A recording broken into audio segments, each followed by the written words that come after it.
Hey YouTube, this is Full Game Prometheus giving you more full games of me working the West Coast playbook.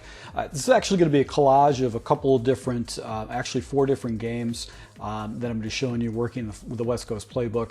I'm actually going to try to show you a couple of losses too. I know that a lot of people say, do you guys ever lose your games? And yeah, I take L's just like anybody else. I'd probably win a higher percentage of my games if I wasn't constantly changing up my playbook. But when you're mixing things up and you're changing your playbook a lot for your patrons, you got to go into the lab. You got to see what works online and what doesn't work online. So I use regs primarily as my what I like to do is just because I don't have time to grind MUT. In this, in that type of situation, it's just easier for me to use regs. And I have jumped around in some regs teams. I don't want to use the overpowering teams like the Chiefs or the 49ers just because people are like, oh, you're only winning because you're using the best team. So that's why I've kind of settled in with the Tampa Bay Buccaneers. They do have pretty good playmakers on defense, really good speed on defense, and they've got really good playmakers on offense.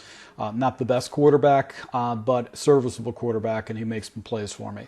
So what's another good thing about using the Buccaneers online is that you do get usually referenced up to somebody. Now on that previous play, if you just saw that, I actually was in field goal range, and I thought I got tackled out of bounds, and actually with 1 second left. And as a result, I actually missed 3 points. You're going to see that come back and haunt me in this gameplay. So right here, I'm actually driving the ball down in the fourth quarter against this guy, and he's able to go ahead and basically get me a hit stick and fumble. As a result, on the next previous play, he's able to go and hit me with a run. I was supposed to use the opposite side safety as opposed to the one that I did, and that was the reason why I gave up this big run, because I wasn't there to funnel and shut this down. So that was a huge issue right there. So come back, I hit him with my Power O play out of that pistol strong. He actually peels off his guys to give himself some clock. So that actually was not that was a pretty smart idea. And right here in 3rd and 16 situation, I go with an all-out blitz. He actually gets the perfect. He had a streak angle that he was using a lot, and I didn't adjust to it correctly. And he's able to go ahead and kick the game-winning field goal because he was in field goal range against me and go ahead and take a win. So I took an L in this game, and a lot of it had to come down to is just I missed a couple plays, but in particular the 3 points at the end of the half that I thought I was out of bounds really hurt me right there, because that would have been a tied game situation. So this is a low-scoring situation against Minnesota. This guy actually, his defense played better than I expected. His offense was not the best, but this guy was trying to pound the ball with a lot of heavy sets, and he wasn't having very good success with Dalvin Cook. But right here, I go ahead and take a shot right over the middle, and he actually uses it, picks it off, and settles right there. So had an opportunity for at least some points, 3 points right there. So he actually hits me a little crosser right across the middle, spin moves with Diggs, able to get the ball past the 30. And right here, I hit him with a sack. I was doing a lot of pressure against him, but he wasn't making reads very quick. So 4th and 11 type of situation, he actually goes for it. He motions this guy over right here. And I've got I'm splitting the coverages right there. It actually throws into my user, but I don't get the animation. I didn't turn around quick enough, and as a result, I do not get the interception. So 3rd and 8 situation, I'm going out with a man blitz, trying to just change things up against them a little bit. I'm using Edwards as my safety, and he actually takes a shot up top. I get a really good animation right there to go ahead and knock the ball out. He tries to kick a field goal, which is about a 57-yarder right there, 56-yarder, and actually misses it. So I actually got off. I got pretty lucky right there. Actually, it was a 49-yarder. So right here, I come right back to basically cover 2 beater. I hit him right there on the corner route. He was showing me cover 2.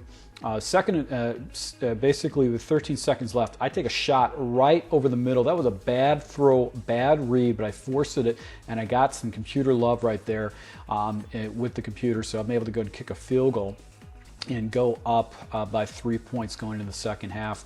And so I'm kicking the ball off to him. So those 3 points was really critical based on how this game's just turned into kind of a defensive channel. This guy actually was running a lot of basically slants plays and just waiting for the play to break down. He actually go ahead and takes a shot up top. I'm able to go and swap that down. He didn't really make his reads of progression, so he actually punted the ball back to me. And then back to this Power O. That's just one of my favorite running plays right here. Hit off coverage, and I'm able to go and throw the out route. I actually had a safety that was sinking down into the coverage, so that could have been ugly. Back to the power row again, cut it up, get a first down with that particular play. I just love that running play. I flipped the play off to the right-hand side in a 3rd and long situation, but throw the ball a little bit late, and as a result, I've got to settle for another 3 points. But in the process, I chewed the clock down to about a minute left, took away a bunch of his timeouts, so he only had 1 timeout and 1 minute left. So down to 40 seconds left, he's down at about the 40-yard line. He actually hits a little crosser right there.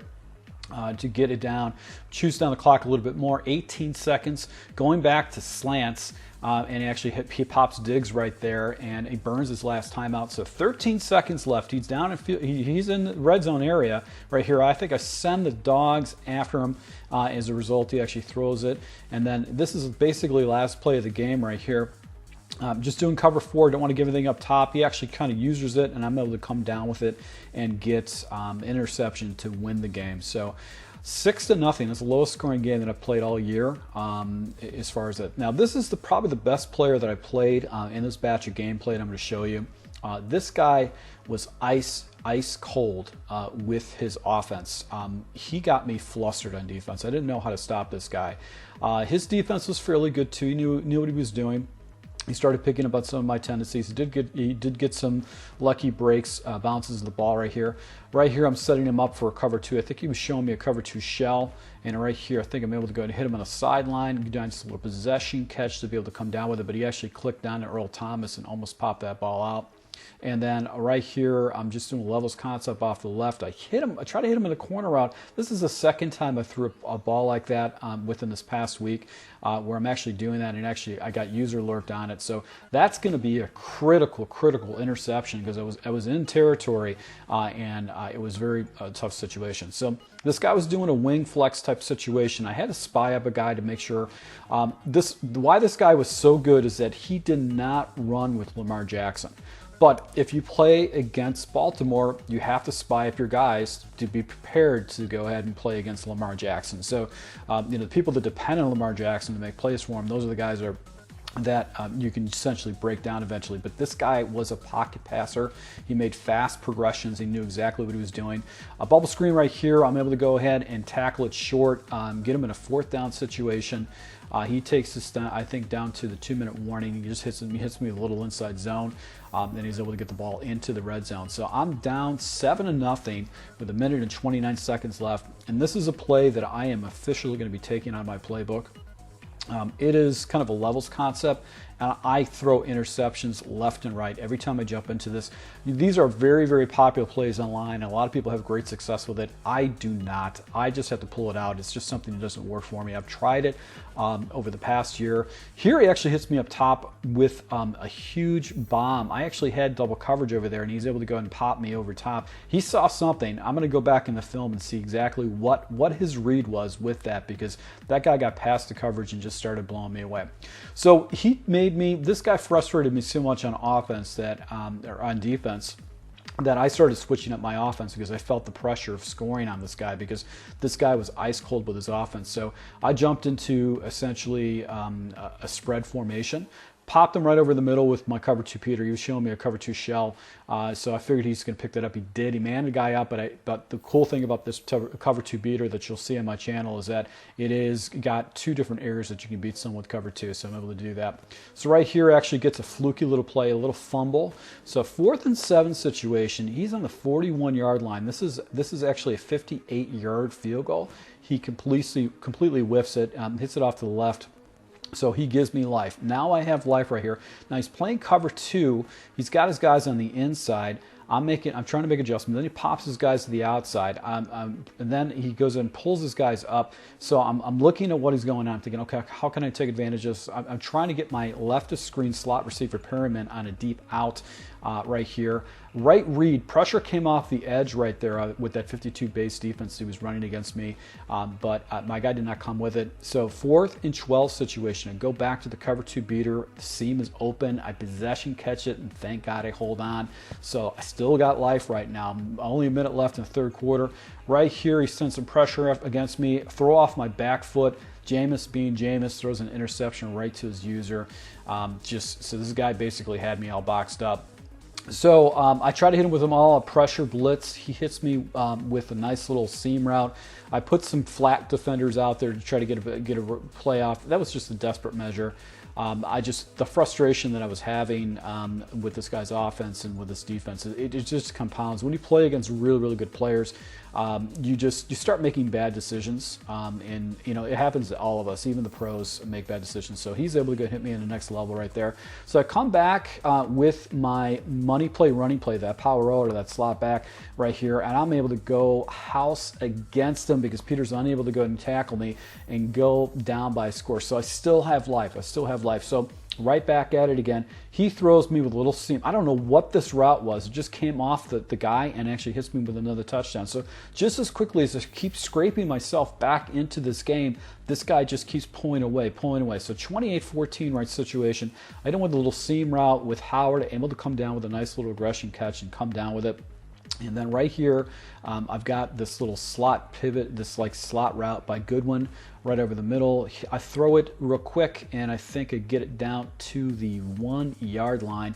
And then I've got a flat route with Jones. No one goes out there. I'm going to go and pop it. Still down by a score. Still have life in this game. So now I kind of change up my defense a little bit. I'm trying to go with cover 2. I don't know what I was thinking when I changed up the defense. I just didn't have, if you saw the entire game, this guy was marching up and down the field. He had complete control of the offense and what he was doing. Every read he made was the right read. He always made a good decision, and I couldn't get any of my players in position to go and bait him at all.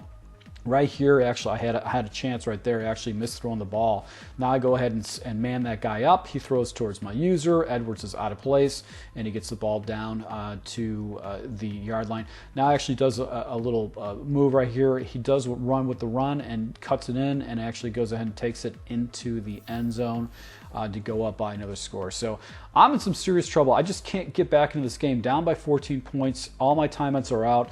I get a nice little animation with Goodwin. I'm able to go ahead and get it down to the 32-yard line. Come back to this underneath route. Nobody covers it because he's got some aggressive blitzing off the edge, and Goodwin's able to get down to the 12-yard line. And once again, back to the out route. I threw this ball late, and a result, I paid for it against Jimmy Smith. He's able to go and pick it off in the end zone, and there's all she wrote. This guy was the best. This guy was definitely the best player that I played in the series of gameplays I'm showing you. So come back to the Ravens again. I decided to change things up a little bit. I feel a little bit more comfortable with my offense, so I pretty much know my reads and what I need to do. So I decided to go with this better defense with the Chicago Bears, and you're going to see that pay a little dividends for me. So right here, I'm able to go ahead and hit him in a little seam route with Gabriel to go ahead and get a nice reception right here. Streak up Robinson, got a slant on the back end side. And I think I hit the crosser right here by Burton. Really good animation after the catch. The ability to get the ball down to the 10-yard line. And then I hit him with a draw with a nice little seal, and I'm able to go ahead and get the ball into the end zone. So that's one of the reasons why I do like the draw play. It's very effective to have in your scheme, especially down in the red zone. So actually this guy steps up. He was using a lot of slants in his scheme. He was not as ice cold as the previous guy. This guy he made a lot of mistakes, and because I've got a defense that, so you can see right here, actually missed through the ball. I think his timing was off or something. Right here, I'm able to go and get an interception with Kyle Fuller, because he's just a better cornerback, and these guys make plays. So that's one of the advantages of using a Chicago Bear defense, is that you're going to get those plays. That's why a lot of those people that use the 49ers feel like they're good players, but the defense is going to make plays for them, and it's generally going to hurt people that don't make a good decision on offense. You're not going to get away with those crazy animations. So right here, nice little inside zone. Cohen's able to get the ball down to the 3-yard line, and I'm right here. I'm just working clock as much as possible. I'm going to go and settle for basically a field goal. The most important thing was just going up by 2 scores. So third quarter situation, he gets the ball. He actually throws right to my user. I did not click on correctly, or actually come down it. So smart play right there. Then he goes to a little screen right here. Good play. Nice little juke move to get a first down in that type of situation. So 3 minutes left. Right here, he throws right into a flat coverage. and as a result, he picks up some good yards. So 2nd and 3 situation, he throws right back. I think it was no huddling, and as a result, I think I had a guy manned up over on that side, and he threw right into my man. So Chicago Bears getting some breaks for me defensively. If I can capitalize offensively, I'm doing pretty good.